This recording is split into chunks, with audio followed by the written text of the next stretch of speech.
Lampung Mandiri. Berani, akurat, dan transparan. Perlawanan ex-Kadis Disda Bimbik yang dicopot Bupati Lampung Utara Budi Utomo. Tak terima pemberhentian yang dianggap olehnya secara sepihak Kadarsyah sebagai Kepala Dinas Sumber Daya Air, Bina Marga, Bina Konstruksi, Disda Bimbik Kabupaten Lampung Utara oleh Bupati Budi Utomo, melakukan perlawanan. Kadarsyah menduga ada motif terselubung terkait pencopotan dirinya dari jabatan Kadis Disda Bimbik. Hal tersebut disampaikan saat konferensi pers di Cafe dan Resto Magnius, Rabu tanggal 22 November tahun 2023. Dalam kompres Kadarsyah menceritakan secara runut kronologi pencopotannya dari jabatan sebagai kepala dinas, mulai sejak dirinya diminta untuk bertemu dengan Kepala Badan Kepegawaian dan Pengembangan Sumber Daya Manusia (BKSDM) Martahan, sampai keluar surat pencopotan yang dianggap oleh Kadarsyah secara sepihak. Sampai saat ini ex-Kadis Disda Bimbik tersebut belum menerima dan akan melakukan beberapa upaya hukum, termasuk melakukan pelaporan ke Polda Lampung. Yang efektifnya saya bertugas tanggal 2 Januari 2023. Dalam kurun waktu lebih kurang 11 bulan sekian hari saya bertugas. Pada waktu awalnya saya bertugas, persoalan ini memang sudah ada, bukan di zaman 2023. Begitu saya masuk pada waktu itu, saya dapat keterangan bahwa Pak Bupati punya utang dengan beberapa pihak yang sifatnya perorangan.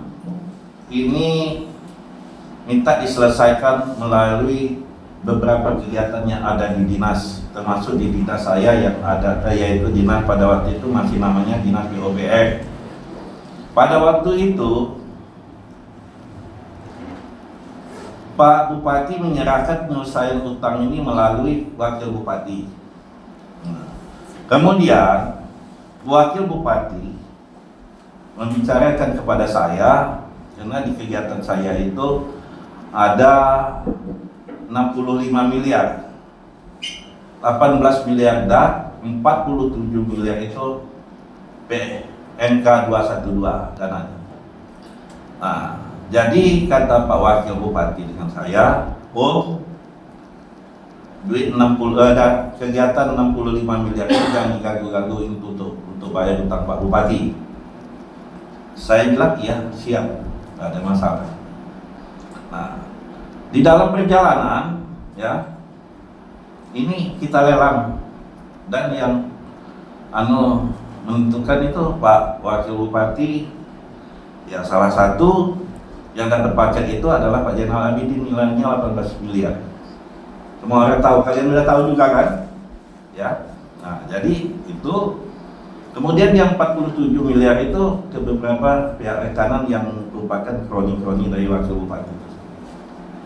Saya legowo saja. Nah, saya anggap itu mungkin dengan cara begitu bayar utangnya. Tetapi ternyata utang itu tidak terselesaikan.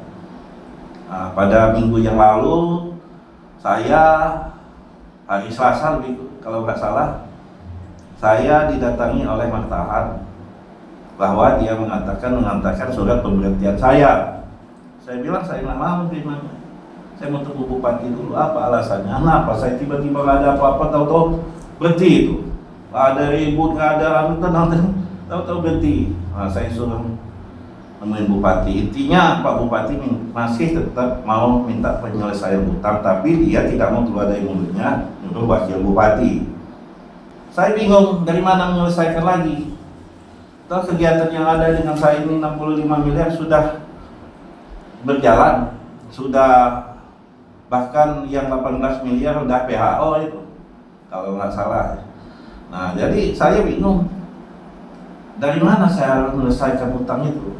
Ya, pulang saya dari tempat Pak Bupati, saya ngomong, Pak Bupati, saya nggak mau tahu pemberhentian ini, saya tidak terima kapan saja dan di mana saja. Dan saya tidak tahu dengan Wakil Bupati, saya tahunya dengan Bapak berhenti saya, karena Bapak nggak berhenti saya, karena Bapak. Kemudian inti daripada itu saya harus, walaupun nggak saya lihat, Itu intinya saya harus menandatangani surat pernyataan untuk menyelesaikan hutang itu. Saya jujur saya nggak bersedia. Nah, akibat tidak bersedianya saya ini, ya, keluarlah surat pemberhentian saya. Kalau pernyataan saya ini salah, saya mengarang, silahkan tunjukkan bahwa pemberhentian saya ini bukan karena ini, karena kesalahan saya. Silahkan tunjukkan. Kalau ada kesalahan saya, berarti saya ini mengarang, memfitnah. Silahkan saya dituntut. Tapi selesai daripada ini, saya akan melakukan upaya hukum. Saya akan melakukan keberatan, mengajukan keberatan atas pemberhentian saya secara sepihak. Saya akan itu, kemudian saya akan melaporkan masalah ini ke Polda. Itu dulu, saya belum, mungkin perkembangan dari Polda nanti apa, saya harus ke Kajati juga. Saya sudah koordinasi beberapa anggota yang menangani hal itu, saya sudah dijadwalkan. Yang pasti hari Kamis besok, insya Allah saya didampingi oleh pengacara saya akan ke Polda. Dari Lampung Utara, Syaiful melaporkan.